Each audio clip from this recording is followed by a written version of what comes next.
Vamos lá então, pessoal.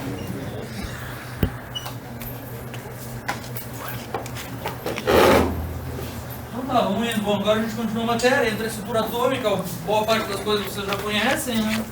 Então vamos indo até chegar onde tem que chegar. Então a gente deve estar por aqui, tá, pessoal? A gente viu a nossa introdução com alguns conceitos elementares, tá? E agora, desculpa, a gente está entrando em estrutura atômica. A gente vai ver na nossa introdução alguns conceitos e principalmente a gente vai saber, né, a estrutura eletrônica e comprimento, força e tipo de ligação, tá? Então é puramente descritivo, os tipos de ligações que tem, e depois a gente vai dar uma olhada com um pouquinho mais de calma naquele gráfico de força de ligação. Porque aquele gráfico de força de ligação é que te leva para uma característica importante dos materiais, que é o módulo de elasticidade. E eu preciso que vocês comecem a entender basicamente o que é o módulo de elasticidade, porque ele vai ser bastante falado depois, tá? Meio claro, né? Bom, então o que ele te mostra ali, pessoal? Coisas que a gente já...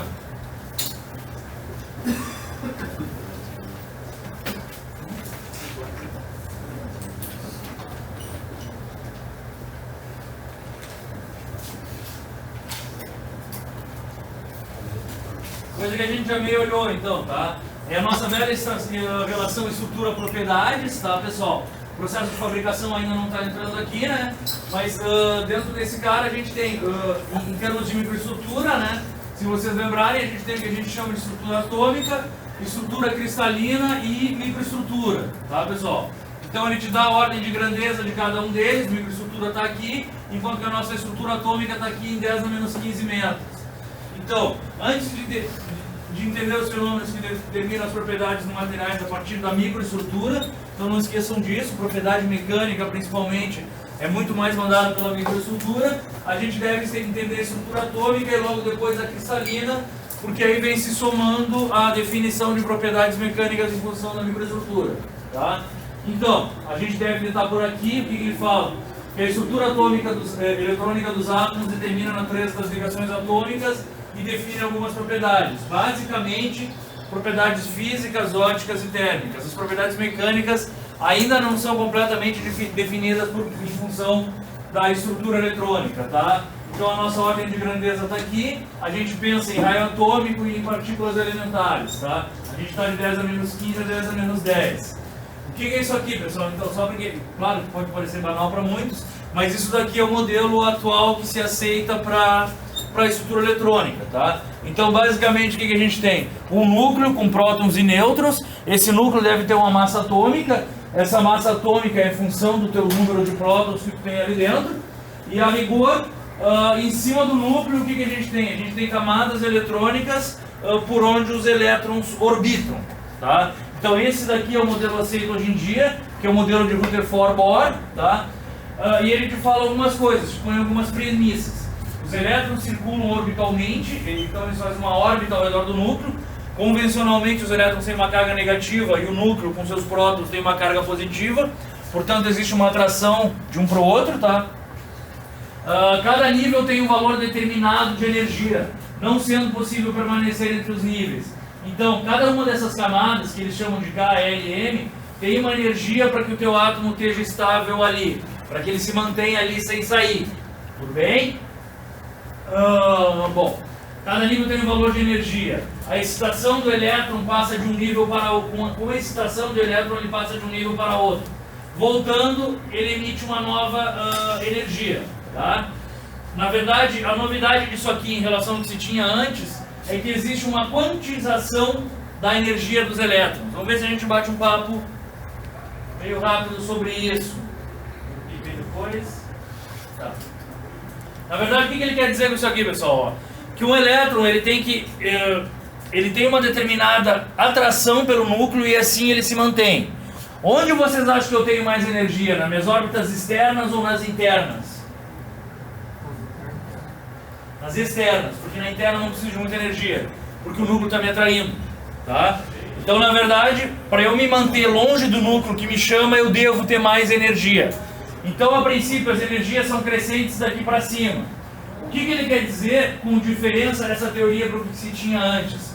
A gente sabe que esses elétrons estão sempre girando aqui e que existem o que nós chamamos de choques inelásticos. O que é isso?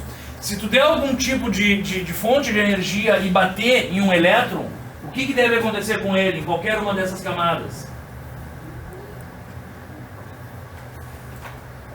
Vamos lá, pessoal. Vamos lá. Se me vier uma fonte de energia qualquer aqui, que seja um feixe de luz, tudo bem? Que seja um outro feixe de elétrons, que seja um feixe de raio-x, o que vai acontecer com algum desses elétrons quando receber uma batida dessa energia? Passou de uma camada para outra. Não, ele vai sair, ele vai ser retirado. Vai haver o que nós chamamos de espalhamento. Tu vai ter uma batida e, por ser inelástico, ele vai sair. Então ele vai para algum lugar pelo recebimento da energia. Bom, quando ele sai dali, o que tem de acontecer? Não, na verdade, quando ele sai de uma dada camada, um outro elétron de outra camada deve baixar para cumprir o seu lugar, para ocupar o seu lugar. Porque tu não pode ter ninguém vazio ali dentro naquele orbital. Tudo bem? Bom, o que acontece então? Se um elétron de uma camada externa desce para pegar o lugar de um elétron de uma camada interna, o que acontece? Perde energia. Não entendi. Vai perder um pouco da energia que ele Vai tinha. desligar com a outra. Não. Aqui é elétron. Vamos de novo. Nós temos que ter algumas coisas claras. Aqui é só o átomo. Eu não tenho ligação de elétron com elétron. Não tenho ligação química. Tudo bem? Aqui é uma estrutura eletrônica onde eu tenho prótons e elétrons girando. Se me vier uma fonte de energia e me retirar um elétron de qualquer um desses orbitais, a princípio um outro elétron de uma outra camada deve preenchê-lo, certo? Certamente um elétron de qual camada? Uma camada exterior a ele ou anterior? Exterior. Se for anterior não tem energia para ir para lá, certo? Por quê? Porque as energias são crescentes de dentro para fora, eu repito. Eu preciso de mais energia para me manter longe de quem me atrai do que para me manter perto de quem me atrai, tudo bem? Então, se o elétron sai de uma camada tipo L, quem deve descer para completar imediatamente? Alguém da camada do tipo M, tudo bem? Então eu tenho uma descida e essa energia ela é liberada. Vocês estão entendendo? Em forma de luz. Em forma de um monte de coisa, tá? Na verdade isso aqui é algo que vocês têm que começar a pensar, porque isso aqui vocês vão usar na vida de engenheiros um pouco mais refinados. Isso é liberado em forma de luz e em forma de raio-x também, certo? E o que a nova teoria de Rutherford Bohr descobriu? Que cada elemento químico tem uma luz específica e um raio-x específico. Estão entendendo ou não? Que esse comprimento de onda do raio-x que é liberado, ele é só de um elemento. No que isso pode te ajudar na tua vida de engenheiro? O que tu acha? Alguém tem ideia? Vai definir a cor qual vai ser emitida Não, tu essa. já sabe que cada um tem uma cor, tu já definiu ela. A princípio, cada um emite uma cor ou cada um emite um comprimento de onda de raio-x. Para que isso aí pode ser útil para ti? Hã?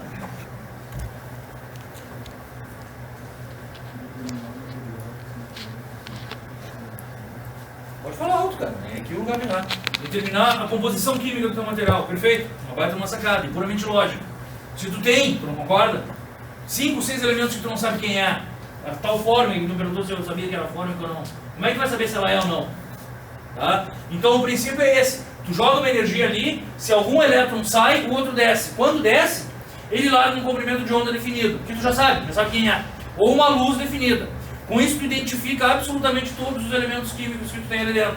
E mais ainda, se tu tiver 5 elementos, a quantidade de fótons dessa cor de luz, ou a quantidade de fônons de raio-x nesse comprimento de onda, se for maior do que os outros, isso vai te dar também o quê? Quantidade de elementos. Peso atômico dos elementos, peso dos elementos que tu tem ali, quantidade dos elementos. Tá? Então isso daqui tem uma certa lógica e tem uma certa relação com a nossa vida. Tá? Então fica claro, se assim eu sei uma composição química, pô, certamente assim, através da estrutura eletrônica, eu sei um monte de coisa. Isso daqui é o princípio de tu ter uma chapa na tua empresa amanhã e tu achar que ela é de ouro. E alguém te dizer, pô, não é, isso aqui ela tampa com cobre.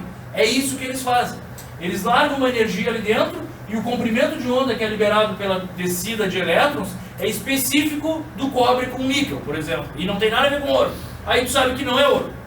Tá? Isso sim vale para luz, principalmente para luz e para raio-x. Tá? A gente conta os dois e é assim que se faz energia, que se faz análise química qualitativa. O que é uma energia? O que é uma análise química qualitativa? Vocês têm que se acostumar com esses termos. O que é uma análise química qualitativa? Não. É para saber quais elementos tem lá. E o que é uma análise química quantitativa? Para saber quanto de cada elemento que tem lá. É aí que eu sei se eu tenho 0,2 de carbono ou 90 de ferro. Vocês estão me entendendo? Bueno, então é essa a teoria que se apresenta hoje em dia. Então o que ele te mostra ali? Que tu tem um núcleo e esses... Me ajudem, tá até mais perto de vocês. Tá? Esses NPD, essas coisas assim são... Não. Isso são números quânticos, não é isso? Não.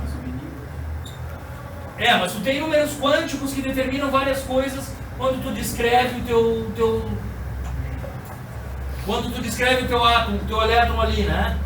E o primeiro dos números quânticos é a camada que tu tá. É isso aí, se bem me lembro, tá? Então o que ele te mostra ali? Isso aqui vem de 1913 e existe essa teoria, onde ele te fala que tu tem energias crescentes quanto mais longe do núcleo tu tiver, tá? Então ele te mostra que aqui a tua energia é menor, dada em eletronvolts, e aqui ela é maior e assim vai indo. Tudo bem? Então, o átomo de Bohr mostrando os elétrons em orbitais circulares ao redor do núcleo. Os orbitais apresentam energia quantizada. Ocorre transmissão de energia do átomo quando um elétron pula de um orbital para um mais próximo. Tudo bem? Que é exatamente o que eu falei para vocês. Então assim tu consegue quantizar. Ainda, nessa teoria, apareceu uma outra coisa, pessoal. Apareceu o comentário de que em cada orbital tu não tem uma linha fixa. Na verdade, tu está sempre girando por ali. Certo? Então, na verdade, se tu andar aqui nessa órbita, tu não anda retinho, tu anda fazendo um movimento senoidal. Isso nos traz algumas implicações para nós. A gente não vai se detalhar muito nisso. Mas, a princípio, materiais extremamente densos têm várias órbitas lá fora. E os elétrons passam a circular de uma maneira mais espaçada. Quando um material denso for se atrair com um material denso, essas órbitas podem se tocar. Em se tocando, elas passam a se repelir. Portanto, a ligação química, agora sim, metálica do teu material pode ser mais fraca. Vocês estão entendendo? Não só ela, não só a metálica, como qualquer outra. A iônica também. E isso é o que te dá a tua força de ligação. Basicamente, o quanto mais os núcleos se atraem. Certo? Na verdade, eles se atraem, os átomos se atraem, seja de um ou de outro, ou seja do mesmo, só que alguma hora os elétrons começam a se repelir. E isso é que vai dar, na verdade, a propriedade física do teu material, certo? De uma ligação mais forte ou mais fraca. Tá, pessoal? Então vamos indo. Ele começa a te descrever essas coisas. Elétrons, o que são? Então, é um componente de átomo com carga negativa, apresentam-se em órbitas e podem ser elétrons de valência ou não. O que é um elétron de valência, pessoal? É o elétron que está na última camada eletrônica. Isso aqui é importante. Por quê? Porque se todas as outras estão completas, a última é que vai tender a se completar. E ela que vai mandar na tua ligação. Certo? Se eu tiver 4 elétrons na minha camada de valência, na minha última camada, qual a tendência da minha ligação química? Covalente. Certo? Por outro lado, se eu tiver 2 elétrons na minha última camada, qual a tendência da minha ligação química? Ou metálica, por que não? Por que esse cara não pode se ligar com outro igual a ele e gerar todo um nuvem de elétrons? Pode, claro. Mas a iônica também tem uma tendência muito grande, quando eu tenho 2 elétrons e 6. Então eles tendem a se estabilizar com 8 elétrons na última camada. Portanto, se eu tiver 7 e 1, eu vou ter um cara altamente eletropositivo, um cara altamente eletronegativo, e essa ligação vai acontecer de uma maneira bem instantânea, bem fácil, certo? A princípio, essa ligação não vai ter elétrons livres e não vai conduzir, e o meu ponto de fusão vai ser alto, como o meu módulo de elasticidade também. Estão me entendendo? Por outro lado, se eu colocar do lado do ferro um ferro, com quem ele vai se ligar? Com o ferro. E vai ter que tipo de ligação? Metálica. Quantos elétrons tem na última camada um metal, usualmente? 1, 2 ou 3 elétrons, tá? Poucos. Mesmo sendo poucos elétrons, se ele estiver na presença de um metal, ele vai ter uma ligação metálica, e não uma iônica, tá? Então esse feeling a gente precisa ter. Bom, e eles podem, os elétrons também podem gerar cátions ou ânions. Na verdade, esse esquema de cátion ou ânion quer dizer basicamente que tu pode ir para um lado e gerar um ânion, dar uma carga, deixar o teu material com uma carga negativa, ou ir para o outro e deixar o teu material com uma carga positiva. Então, ânion é de positivo e cátion é de negativo. Isso aqui não nos interessa muito, mas o que vocês têm que saber? Que é a última camada que pesa na ligação. Então, os elétrons mais afastados do núcleo basicamente determinam as propriedades químicas e principalmente a natureza das ligações interatômicas que se tem. Tudo bem? Eles também controlam o tamanho do teu átomo em termos de condutividade elétrica e influenciam bastante nas características ópticas. O que ele quer dizer com tudo isso? É que aqui que as propriedades, sejam quais forem, começam a ser definidas. A influência nas propriedades físicas é muito maior aqui do que numa microestrutura, mas também tem influência em propriedades mecânicas, tá? Então, aqui estão os números quânticos, né, pessoal? Então, é assim que eles descrevem um elétron, tá? Então, tem o número quântico principal, que vai te dizer se tu está na camada K, L ou M. Aqui tu tem subcamadas dentro de cada uma delas, tá? E aqui o número de estados. Portanto, isso aqui, não nos cabe, isso aqui é química, mas isso aqui só vai nos dizer de que maneira tu tem orbitais ali dentro de cada subcamada. O número de órbitas em que o cara pode girar. Tá, pessoal? Então, ele te mostra aqui a distribuição eletrônica de um determinado material é dado nessas subcamadas aqui, tá? Que algumas são mais próximas do que outras. Tá, pessoal? Então ele te monta uma descrição do que tu tem. Também não nos interessa, mas nos cabe saber que no final, se eu tenho 3s2 aqui, eu tenho 2 elétrons disponíveis a fazer a ligação. Tá? Essa descrição é toda química e não vai chegar em nós. Bom, e agora ele vem com as ligações químicas. Depois que a gente tem uma ideia muito rápida do que é a estrutura eletrônica. Tá? Então, só para recordar, a gente tem distribuição em camadas K, L, M, e um determinado número de elétrons girando nessas camadas dentro de suas subcamadas. Quem manda na ligação é o número de elétrons da minha órbita mais afastada, que é a minha camada de valência. Tá? Bom, aí ele vem te dizer, por que estudar a ligação química proveniente desse estado eletrônico? Porque, na verdade, esse tipo de ligação interatômica é quem diz as propriedades básicas do teu material. Daí ele vem com um exemplo. Por exemplo, o carbono pode existir na forma de grafite, que é mole, escuro e gorduroso. O grafite é mole ou é duro? Por que diz que ele é mole? Não, é mais mole que diamante. Não, tudo bem. Mas ele é mole porque ele risca o teu papel, né, velho? Tu aperta o teu grafite aí e fica preto no teu papel. Portanto, ele não deve ser extremamente duro, tá? Bom, e esse carbono, ele tem um tipo de ligação química que não é a mesma que tem o grafite, tá? Desculpa, que o diamante. E na forma de diamante, que é extremamente duro e brilhante. Essa enorme disparidade nas propriedades começa pelo tipo de ligação do carbono em cada uma delas, tá? Então, só esse tipo de ligação química, para a mesma composição química, muda completamente as propriedades.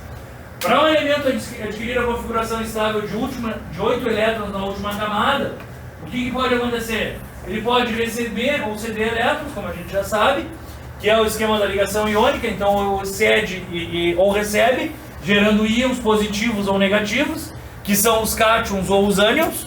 Tudo bem? Ainda, ele pode compartilhar elétrons, tudo bem? Que é basicamente o compartilhamento de qual ligação?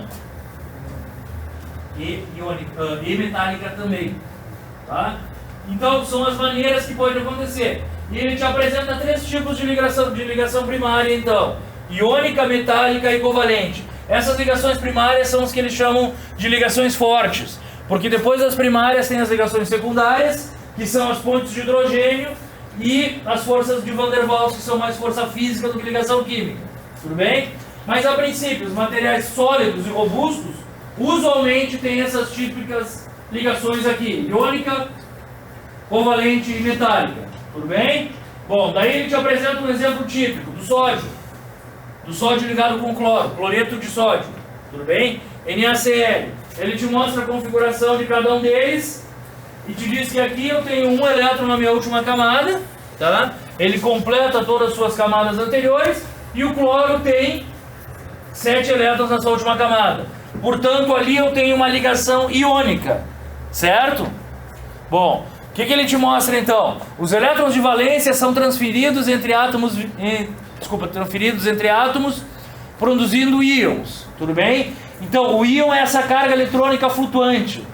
Portanto, ele carrega um pouco de carga, tá? Mas não quando a ligação está feita, só enquanto vai fazer. Forma-se com átomos de diferente eletronegatividade, alta e baixa. Quem é que tem uma alta eletronegatividade?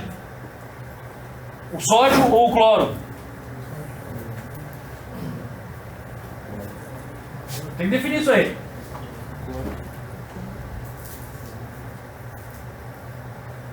Vamos lá, pessoal, vamos lá.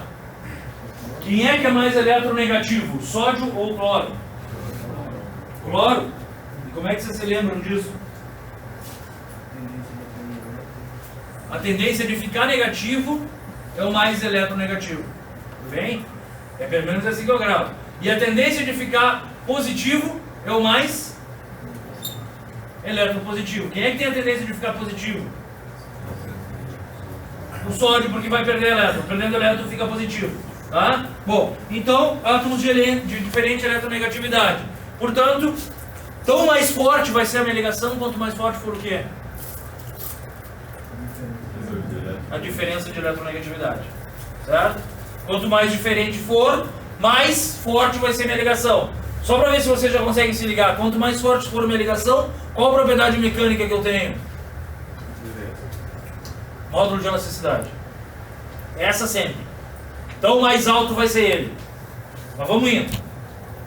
Bom, então tá. Formam-se com esses átomos. A ligação iônica não é direcional. O que ele quer dizer com isso?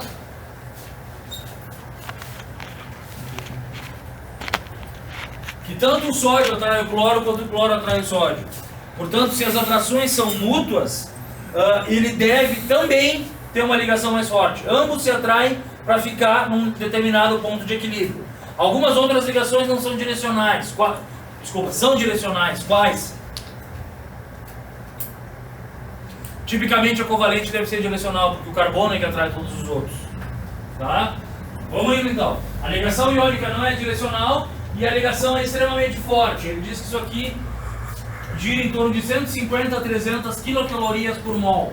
Tá? Então, esse valor de 300 é um valor bem alto, tá? Mas se vocês olharem, a variação que eu tenho aqui, ela não é grande.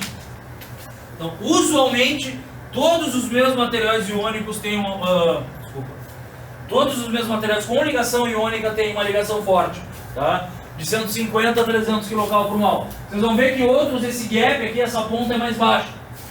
Bom, por isso o ponto de fusão dos materiais com esse tipo de ligação é geralmente alto. Quem me explica isso? Por que uma ligação forte te dá um alto ponto de fusão? Isso é diferente, o que ele falou é diferente do que ele falou. Tu tem que dar mais energia para vencer a energia que já existe, tá me entendendo? Então, na verdade, o que eu tenho que vir? Eu tenho que vir com um calor maior para vencer a energia que está presente na ligação atômica deles. Para que eu, a vencendo, eu consiga fundir. Tudo bem? Então, esse é um outro princípio da engenharia. Tu sempre tem que dar mais energia do que ele tem. Se a gente trouxer isso aqui para a nossa vida, eu posso dobrar uma barra para cá, e quando eu tiver que dobrar para o outro sentido, eu vou ter que gastar muito mais força, porque ela está dobrada no sentido invertido. Então eu vou ter que vencer, além da energia da barra, toda a energia que eu dei no sentido oposto da dobra. Tá? Então o princípio aqui é esse. O teu ponto de fusão é alto simplesmente porque tu tem que dar mais energia para quebrar. A ligação, para quebrar a ligação química, para vencer a ligação química, tá?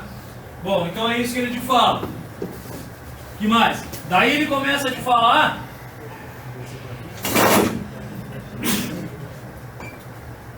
que dessas ligações iônicas, basicamente o que tu tem? Atração mútua entre os dois. E daqui que vai vir o teu gráfico de energia de ligação. Então ele fala que tem forças atrativas entre os átomos e que essas forças atrativas são não direcionais, porque um atrai o outro. Tudo bem? Então ele te fala então que nesse tipo de coisa,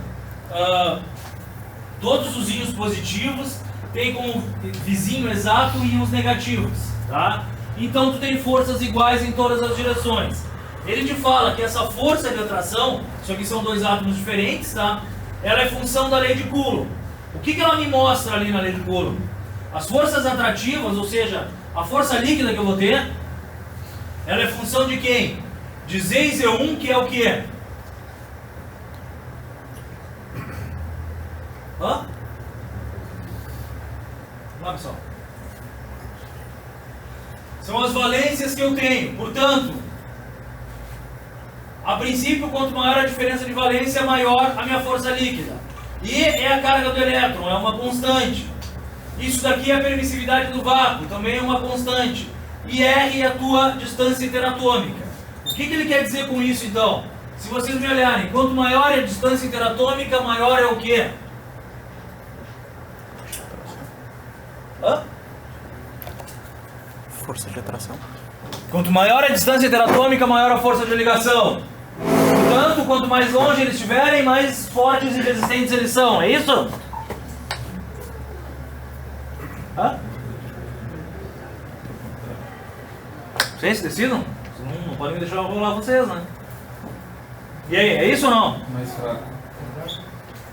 Então, na verdade, o que ele te mostra ali, ó? Que essa diferença de valência aqui vai te dar um número maior. Portanto, se a diferença de valência for grande, essa força de ligação é alta. Certo? Bom, se a distância final entre os átomos for grande, a força é baixa. Só que não é isso que eu faço. Eu não digo assim, tenha essa força e me dê uma distância. Vocês estão entendendo? Na verdade, o que a gente faz? A gente coloca dois átomos, um em presença de outro, e eles te dão uma distância interatômica. Tudo bem? Essa distância interatômica é que vai determinar a tua força de ligação. Tá? Então não é isso aqui que eu fixo. Isso daqui é uma consequência, ele existe. Portanto, a força é uma função da distância em que os átomos vão estar. Porque o resto tudo é constante. Tudo bem?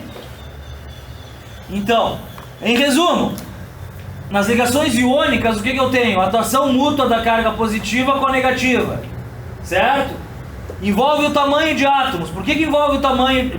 Desculpa. Por que envolve o tamanho de íons? E aí, velho? Como é que é teu nome? Manuel. Se o raio atômico for grande, o que eu devo ter a princípio? A distância menor entre os átomos. Não sei, vamos pensar.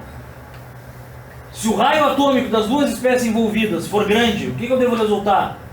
Eles vão estar mais perto do outro. Pois eu acho que vão estar mais longe, não? Mais longe, pode ser. Por quê? Não, pode ser também não. Por quê, pessoal? Porque quanto maior o raio, a princípio maior a quantidade de que tu tem lá dentro? Prótons e por conseguinte elétrons. Portanto, mais eles se repelem a princípio, mais distantes eles ficam. Certo? Então é mais ou menos isso que ele te diz. Envolve o tamanho dos íons e te diz que os elementos menos eletronegativos ou mais eletropositivos cedem elétrons. Que os elementos... Como é? Mais eletronegativos, isso, recebem elétrons, tá? Então ele te diz quem é cátion e quem é ânion, e ele te mostra aqui o esquema de ligação do NaCl. Tudo bem? Então o que eu tenho? Um Na para um Cl. Do lado, um Cl e um Na. E essa rede toda se repete. Vocês estão entendendo? Bom, essa ligação 1 para 1, um Na para um Cl, deve ser extremamente forte. Porque geralmente quem tem 1 para 1 é quem tem um para receber e um para doar. Certo? E usualmente eles não são tão densos assim. Portanto, a distância final entre eles é grande. Bom, o que é NaCl? Sal. É isso? Bueno. Sal. Por que eu tenho que fugir do mar quando cai chuva, então? Quando cai raio?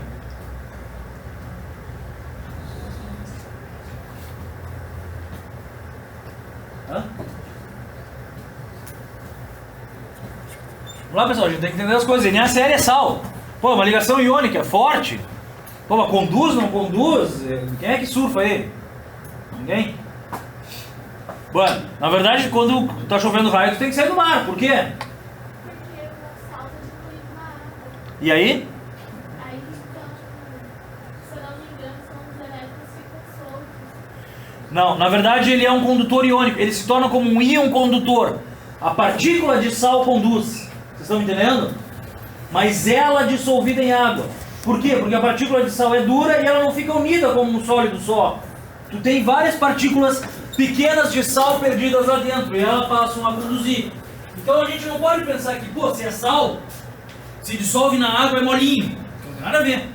Não é mole. E é bastante duro tu quebrar aquele sal. A grande diferença do NaCl é que ele se dissolve em meios aquosos. Tá? Por isso também que dizem que quando a gente toma um choque no chuveiro, a gente toma um choque. Por que a gente toma um choque? Porque também tem outros sais dissolvidos. Vocês estão entendendo? Não necessariamente sal, NaCl, mas outras ligações iônicas são sais também, que também podem conduzir em separado. Então aqueles conceitos que nós tínhamos que uma ligação forte te dá um sólido forte, não necessariamente é verdade. E que uma ligação fraca te dá um líquido, também não necessariamente é verdade. Porque eu posso ter ligações fracas, covalentes, como de algum polímero que é um sólido. Vocês estão entendendo? E eu posso ter algum sal com uma ligação extremamente forte, dissolvido num líquido, que é um líquido. Tá? Mas a ligação iônica por si só, ela é sim extremamente forte. E uma coisa é tu ter um NaCl, e outra é tu ter um MgO, por exemplo. O MgO tem o mesmo tipo de ligação desses caras. Tá? Eu acho que o oxigênio tem 2 elétrons disponíveis e o magnésio tem 6. Então ali tu tem, da mesma maneira, uma ligação iônica 1 para 1, com um altíssimo ponto de fusão, e ele é sólido. Ao ponto do MgO ser chamado de quê?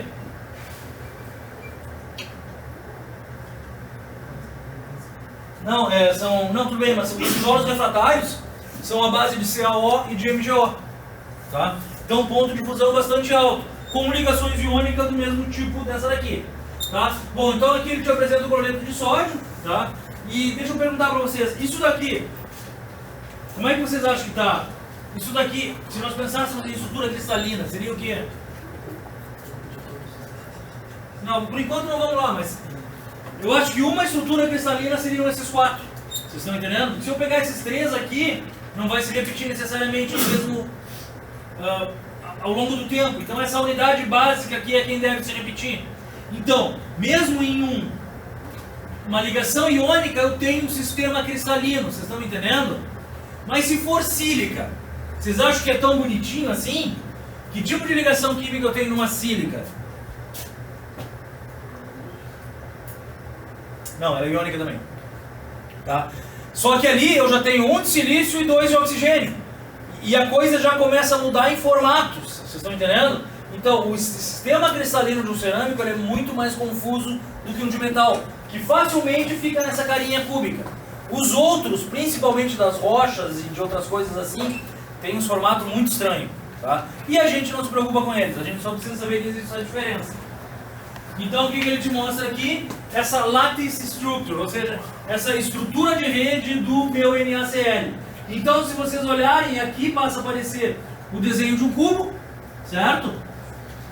Onde eu tenho um negativo, um positivo, um negativo e um positivo.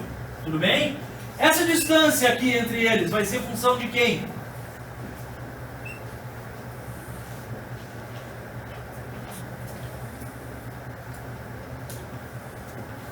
Aquela distância é função de quem? Ou não é distância?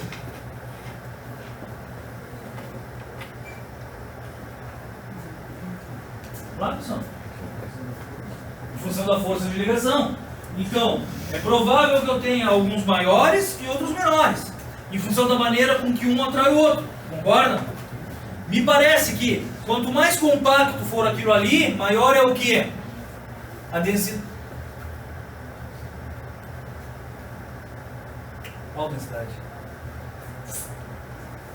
E é coisa mais complicada, porque existe a densidade atômica, que é a densidade do átomo, que não vai mudar.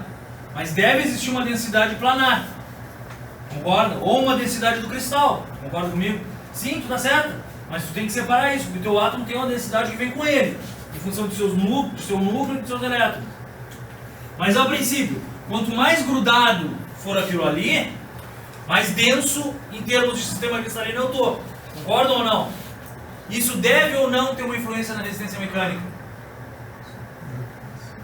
Provavelmente sim. A princípio, quanto mais denso eu tiver, o que é mais difícil? Romper. Agora sim. Mais difícil é o cisalhar a tua ligação, para que um saia do outro. Por outro lado, se eles estiverem longe, mais fácil o cisarem a minha ligação e de uma maneira mais fácil eu quebro esse sistema cristalino. Estão me entendendo? Por que é difícil quebrar em outros cerâmicos? Porque de repente o troço é tão intrincado que tu não tem um cubinho para empurrar daqui e empurrar dali. Quando tu for empurrar no meio do cubinho, tu tem um outro elétron, um outro átomo lá dentro. E uma outra estrutura cristalina diferente que tu não consegue quebrar. Certo? Isso a gente não se preocupa, graças a Deus. Tá? Mas os caras de engenharia de Minas, essas coisas, se preocupam com todos isso daí. É nessa aula que tem alguém que fez técnico em Minas? É na outra aula tem alguém que tem técnico em mineralogia ou alguma coisa assim. Então tudo bem.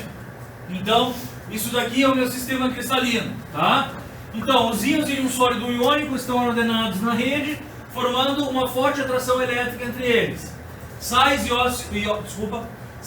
e óxidos metálicos são tipicamente compostos iônicos.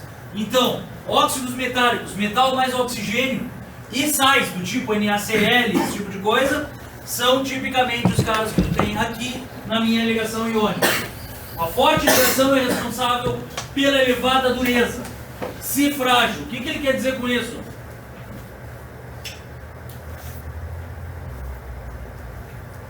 Que alguns que estão nessa faixa mais baixa, de repente não são tão duros assim, certo?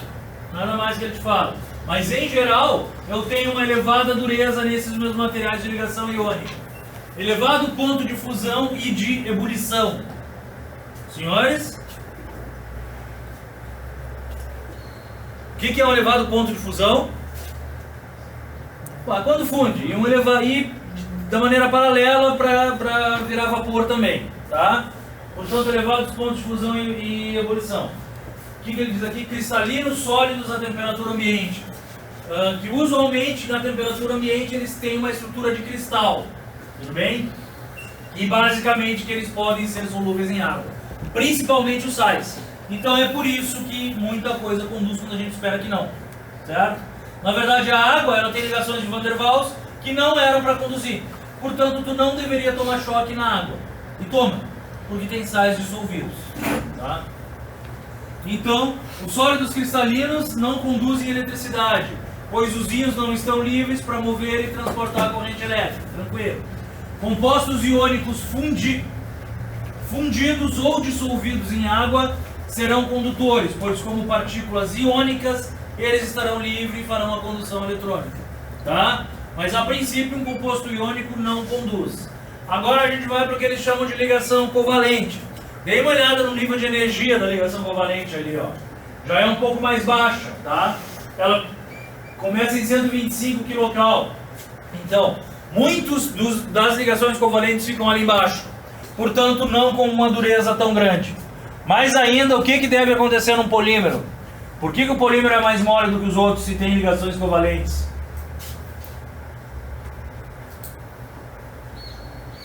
Por que o polímero é mais mole que os outros materiais, pessoal?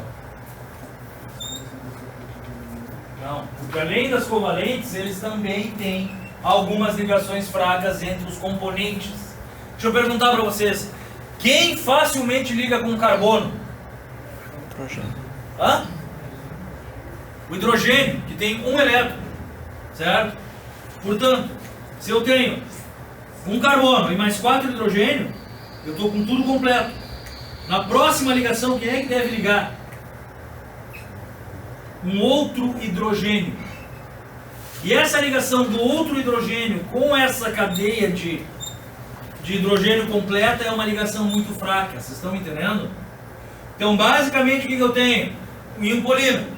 Uma ligação covalente forte no meio e fraca nas laterais. Certo? Mas se o hidrogênio estiver ali, normalmente a minha ligação covalente é bem fraca, porque o hidrogênio tem um tamanho muito pequeno. Certo? Pouca densidade, não adere tão bem ao carbono assim. Basicamente é isso. Então vamos lá. O que ele mostra aqui na minha ligação covalente então?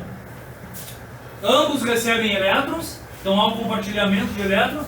Os elétrons da camada de valência são compartilhados e se forma com átomos de alta eletronegatividade.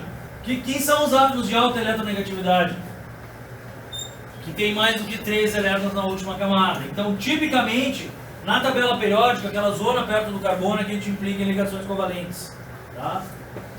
a ligação é forte, um pouco menos que a iônica, mas também é uma ligação forte.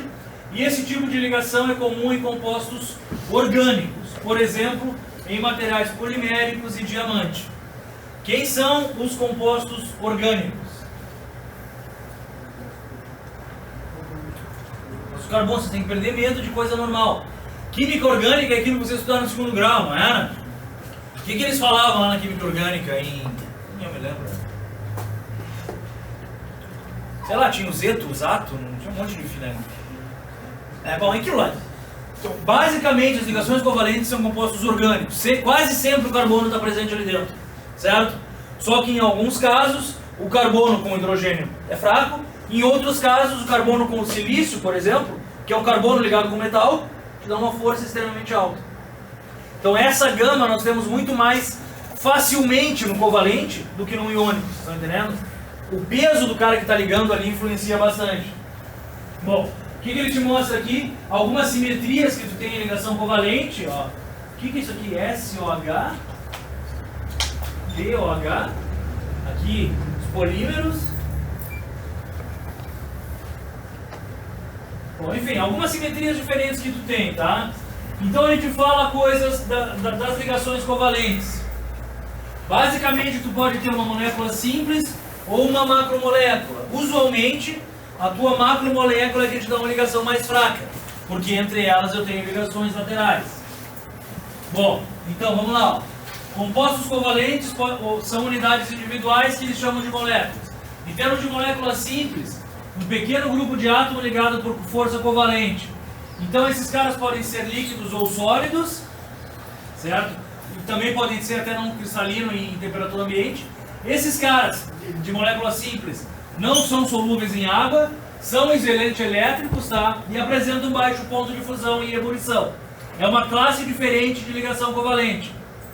Já as macromoléculas que nos interessam um pouco mais são moléculas grandes com um grande número de átomos ligados covalentemente e uma estrutura contínua. Tudo bem? O que ele te fala? São sólidos com alto ponto de fusão, elementos que podem formar ligações simples com outros átomos, dando uma estrutura extremamente estável, como diamante, como como carbeto de silício e coisa assim. Usualmente cristalinos em termos de ligação covalente, solúveis em alguns solventes e não conduzem eletricidade. O carbono grafite conduz, mas esses aí não vão pensar muito nele. Tá? Então nós temos diferenças. As moléculas pequenas de ligações covalentes, elas te dão materiais fracos, certo? As moléculas grandes de ligações covalentes te dão materiais extremamente fortes. O polímero é outro caso. Eu tenho uma ligação longa covalente, mas entre as ligações eu tenho fracas, tá? Mas bom, então, um carbono diamante, por que ele é tão duro assim?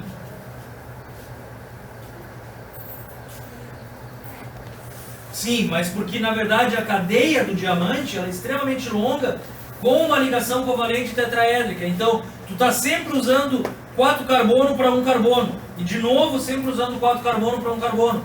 E isso é muito longo, por isso da grande dureza que eu tenho. Certo? Em algumas outras moléculas, a minha ligação é muito pequena, o grupo é muito pequeno. Portanto, muito fácil eu fundo esse cara. Tá, pessoal? Eu acho que tem uma galera dormindo, eu vou dar uma ligadinha na luz ali no fundo. Pra dormirem. Mais luz no olho, né? Legal de pegar alguém roncar também, daí não vai dar certo. Bom, então, ele te mostra que o diamante tem uma macromolécula e te mostra a disposição que ele tem no tetraedro, tá? Então ele só te comenta que ele é extremamente duro.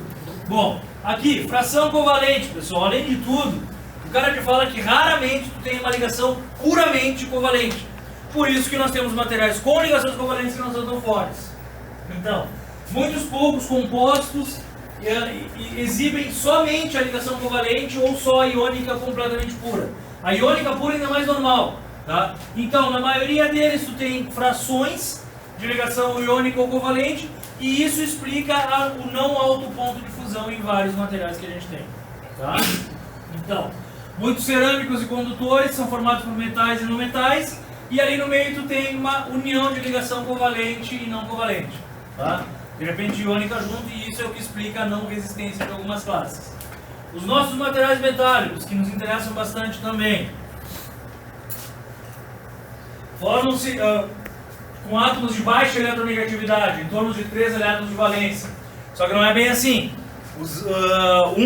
Tem metais com 1 elétron de valência também e 2. Tá? Mas em geral, com materiais com baixo número de elétrons na camada de valência. 1, 2 e 3. Os elétrons de valência são divididos por todos os átomos, portanto nenhum está ligado a um átomo em particular. Assim estão livres para conduzir. Então a condução eletrônica se dá por essa nuvem de elétrons. É uma ligação não direcional, porque os elétrons livres protegem o átomo carregando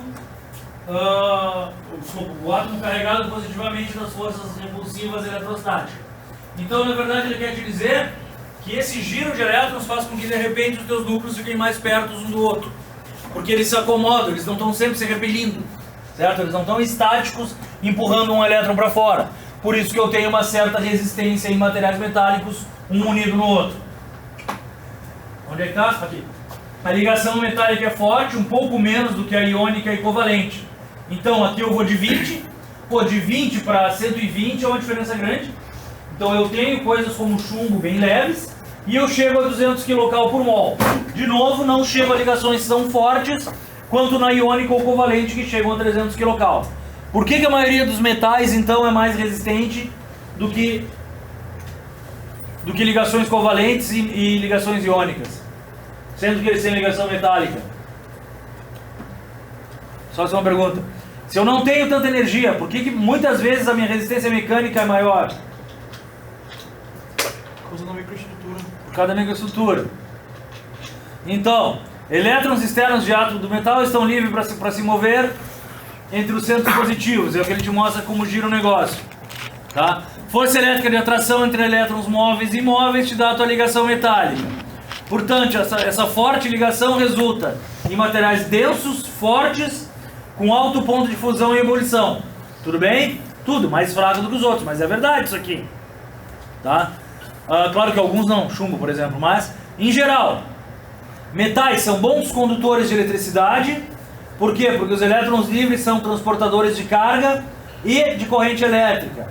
Quando uma diferença de potencial é aplicada na peça metálica. O que eu quero dizer com uma diferença de potencial?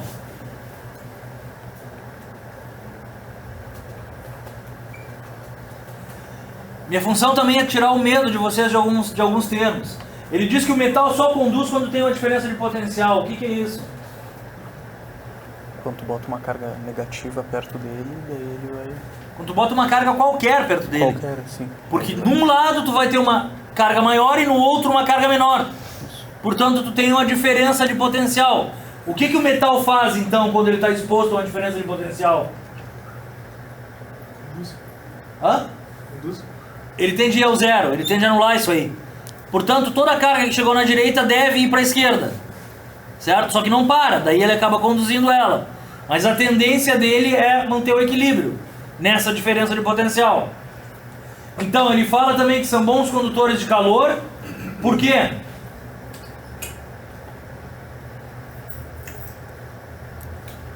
Pessoal, isso pode ser uma pergunta de prova. Qual é a diferença entre conduzir calor e conduzir eletricidade?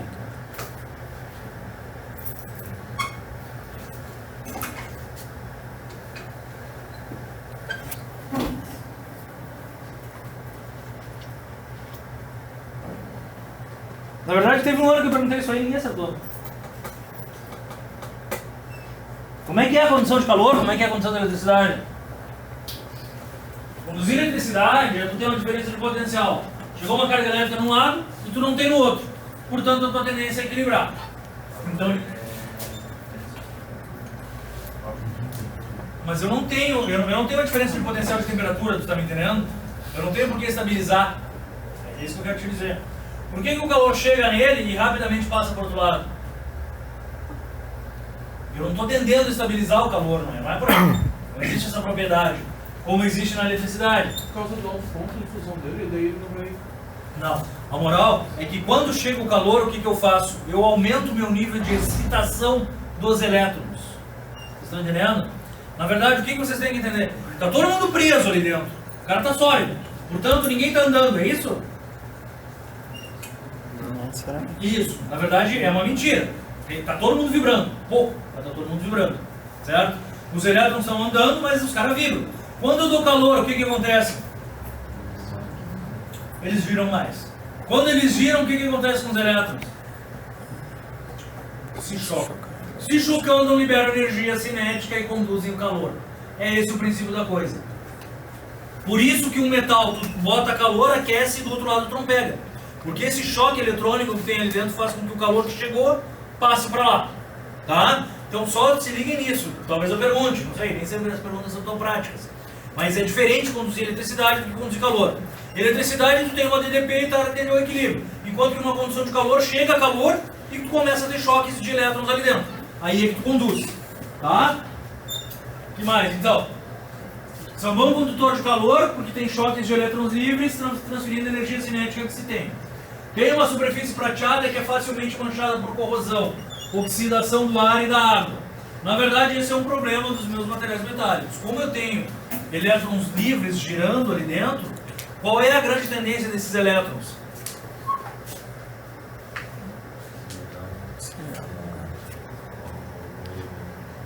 Com algum elemento que chegar. Os mais problemáticos são o oxigênio e o hidrogênio.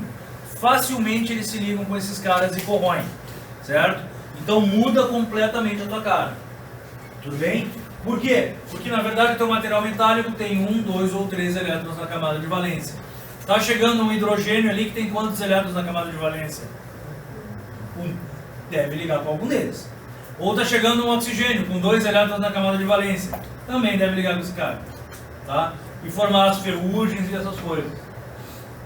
Tá, pessoal? Então essas são as características dos meus materiais metálicos.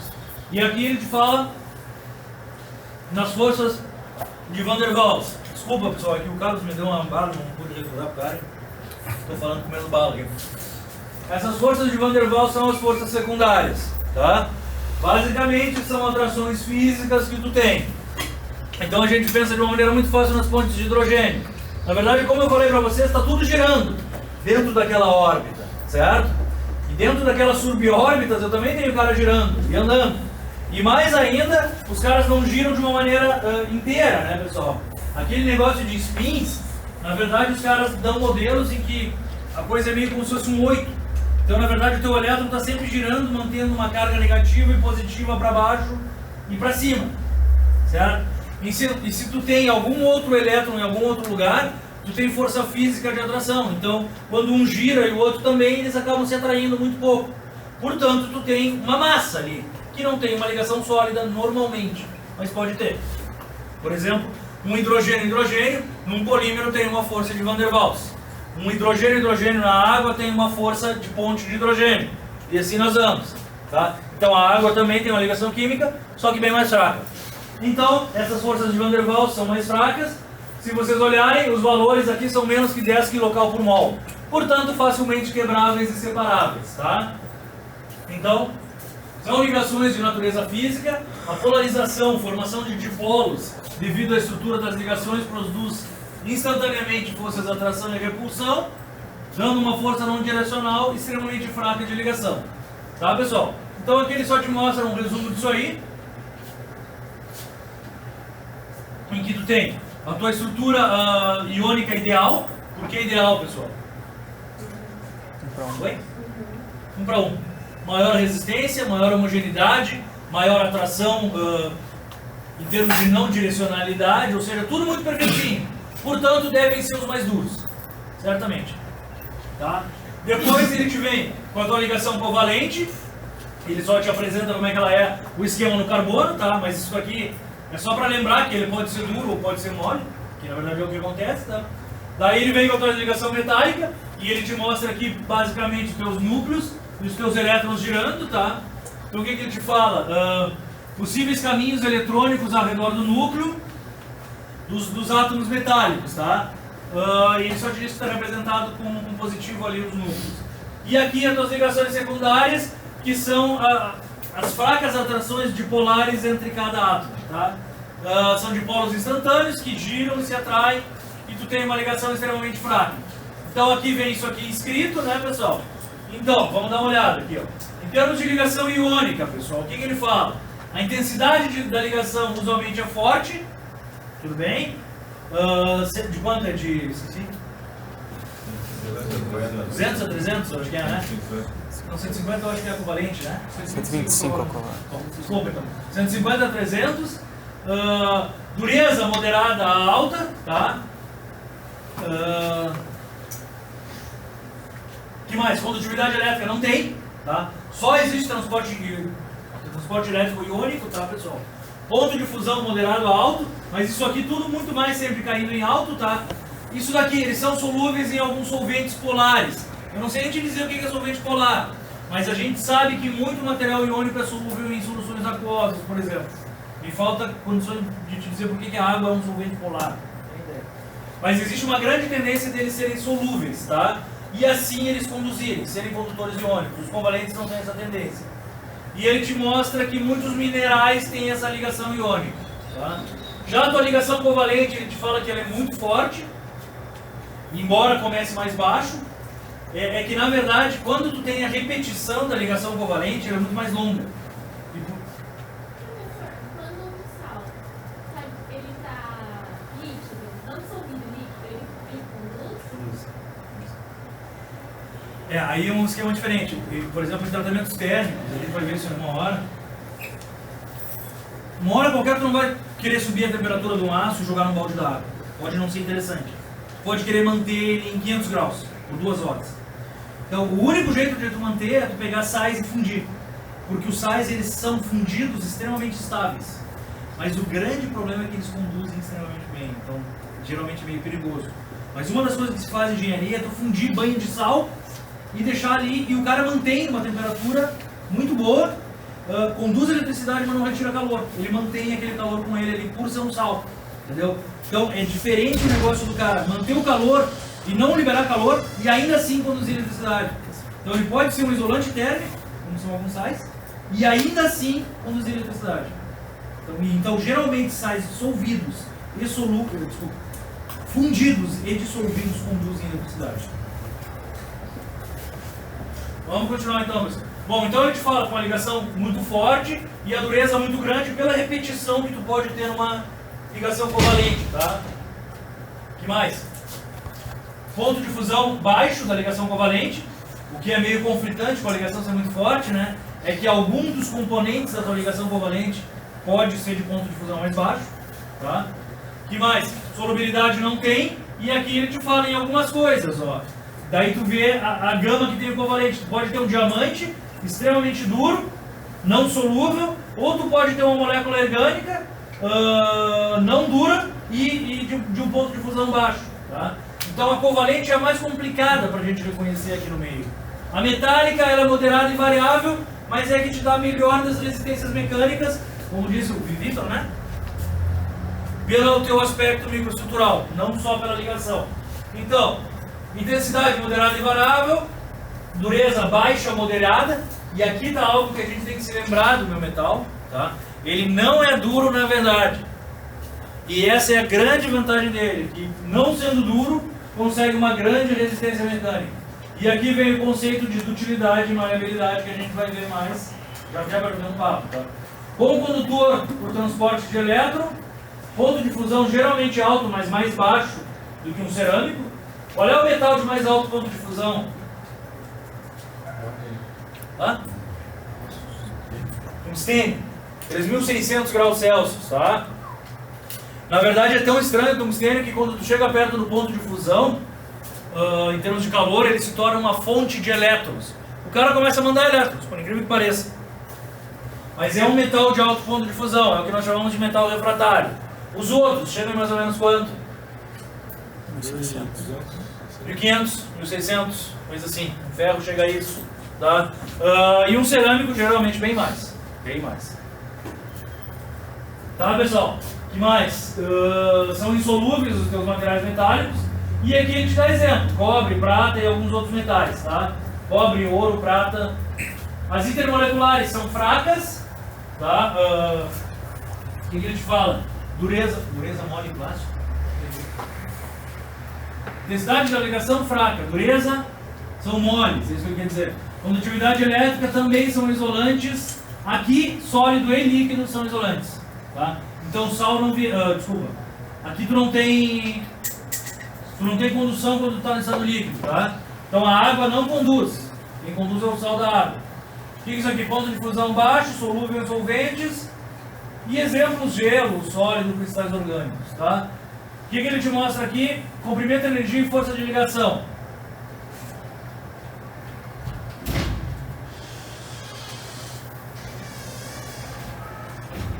Aula 13 e 10, né?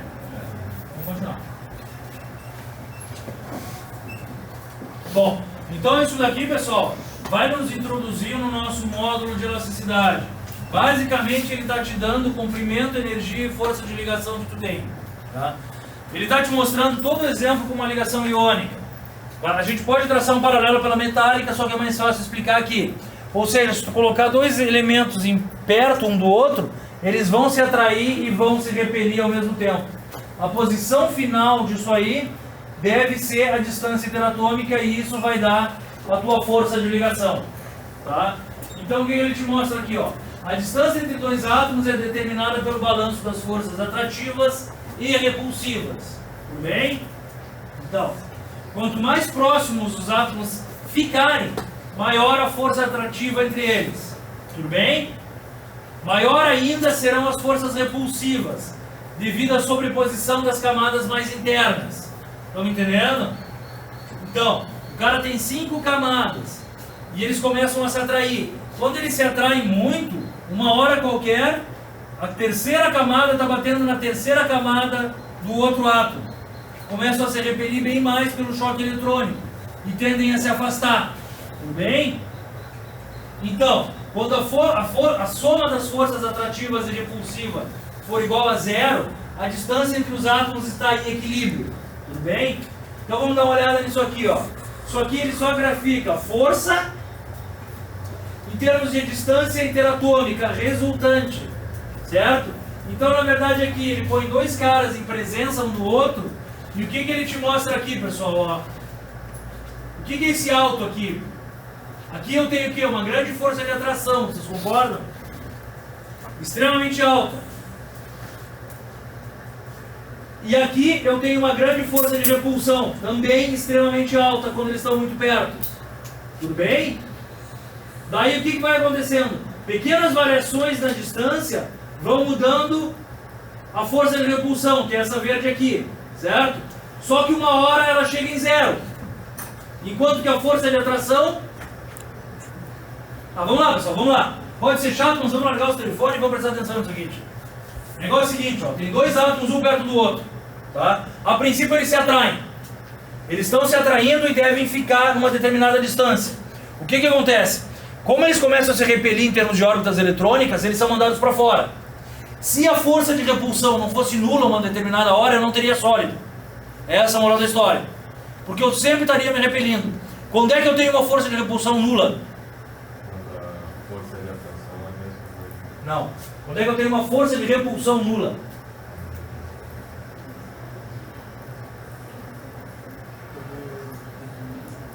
Não. Eu tenho uma força de repulsão nula quando nenhuma das órbitas se tocam. Vocês estão me entendendo? Então é só por isso que eu tenho sólido, senão eu não teria. Então chega uma hora qualquer que eles se atraem por vontade de atração, de diferenças de eletronegatividades e afinidades entre átomos. Tudo bem? Só que eles se atraem tanto que começam a se repelir. Bueno, quando eles se repelem, eles vão tender a ter uma força de repulsão nula, porque não vai ter ninguém tocando mais, certo? Só que se não tem ninguém tocando, pô, eles não vão ficar junto aí. Tá muito fraco, não vai te dar uma ligação. Então, o equilíbrio, que é a soma entre atração e repulsão, acaba um pouco antes da repulsão ser nula, certo? Na verdade, a soma da força de atração e de repulsão dando um 0 é onde fica o teu material, certo? Então, esse gráfico aqui é a consequência de onde eles ficam fisicamente, tudo bem? Então, o que ele me mostra aqui, ó? O cara está graficando força de atração, que está caindo, ó, mas não vem a 0, certo? E aqui, ó, vamos para cá primeiro. Aí ele te mostra a força de repulsão, que também está caindo com pequenos aumentos na distância, certo? Então ela cai muito com pequenos aumentos na distância. Esse ponto aqui, ó, é o ponto onde a soma das duas dá 0. Tudo bem? Portanto, aqui o que acontece aqui nesse ponto? Sólido. Hã? Sólido. Não. Tem que ser sólido. Isso aqui é um sólido. É uma ligação de um sólido, tá me entendendo? Eu coloquei dois sólidos em presença um do outro e eles estão se empurrando. Beleza? Tá. Então aqui eles ficam de uma maneira sólida. Isso que eu quero te dizer. Aqui é a distância entre os dois átomos que eu tenho. Certo? Por quê? Porque a soma dessa com essa bateu em zero. Então essa minha força combinada, essa força resultante aqui, tudo bem? É onde eles vão ficar fisicamente. Bom, se eu traçar uma tangente a isso aqui, o que eu tenho?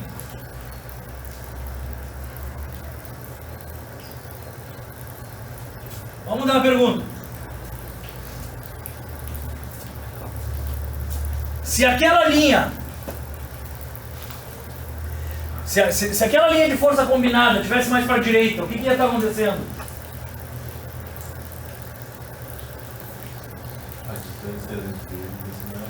A distância entre eles ia ser maior.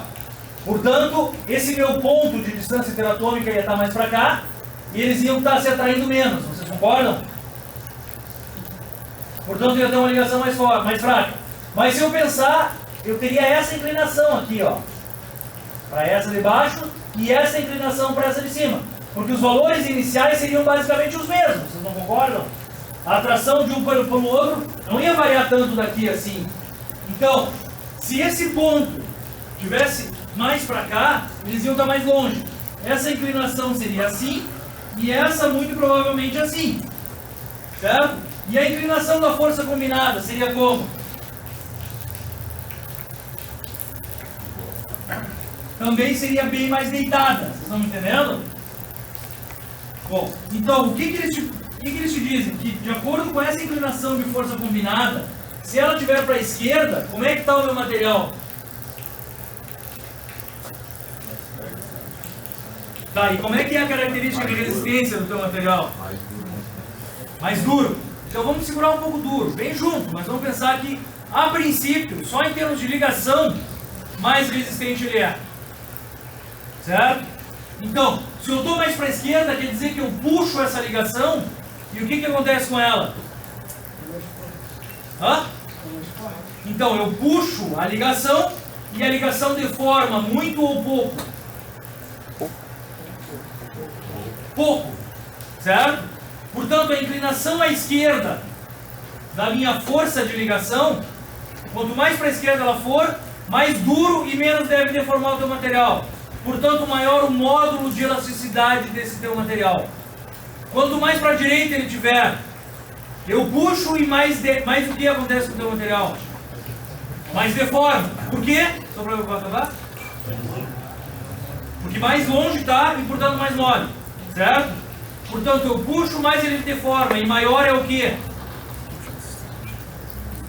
Maior não é nada. Menor é o módulo de elasticidade. Vocês estão entendendo? O que é módulo de elasticidade? Para que vocês gravem agora, então. Segura. É a quantidade de força em relação à quantidade de deformação. Vocês estão entendendo? Portanto, se eu puxar e o cara deformar pouco, o cara tem um alto módulo de elasticidade. Certo? Se eu puxar e ele deformar muito, ele tem um baixo módulo de elasticidade. Tipicamente, os meus materiais iônicos têm essa inclinação aqui, alta ou baixa? Vamos definir só o que é uma inclinação alta para vocês? Assim ou assim? Assim ou inclinação alta? Baixa? Então aqui é uma inclinação alta. Então tá. Então vamos de novo. Tipicamente os meus materiais iônicos têm a linha de força resultante com uma inclinação alta. Para a esquerda. Certo? Se a inclinação está para a esquerda, a força final é alta ou é pequena? Alta. Porque a distância entre eles é muito baixa. Certo? Portanto, eu puxo e ele não deforma. Já por outro lado, se ele está para a direita, a força é menor e ele deforma muito. Certo? Isso não tem nada a ver com força final. É isso que eu preciso que vocês entendam. Tudo bem? Isso aqui é aonde? É só na região elástica, porque na plástica a coisa muda. Então, só na parte elástica eu sei que eu puxo e ele não deforma. Tudo bem? Então, é isso que isso aqui está te mostrando. Que, na verdade, esse gráfico de atração e repulsão reflete o módulo de elasticidade do teu material. Os materiais que tem esse ponto para cá, geralmente tem um baixo módulo de elasticidade. Se eu te colocar um iônico e um metálico, eles vão ter essa diferença. Tá? O módulo de elasticidade do metálico é mais baixo, mais inclinado para a direita. E o módulo de elasticidade de um iônico é mais alto e mais inclinado para a esquerda. Mas a resistência mecânica do metálico ainda é maior. Por quê? Porque a resistência mecânica tem a ver com isso aqui ou não? Muito pouco. Certo? A resistência mecânica tem a ver com microestrutura. Muito menos com ligação de átomos. Só pode parecer chato, pode parecer viajandão, mas é isso aí. Tá? A gente vai acabar isso aqui melhor aula que vem, então. Tá, pessoal? Tá? Mas pelo menos eu introduzi esse negócio para vocês. Tá?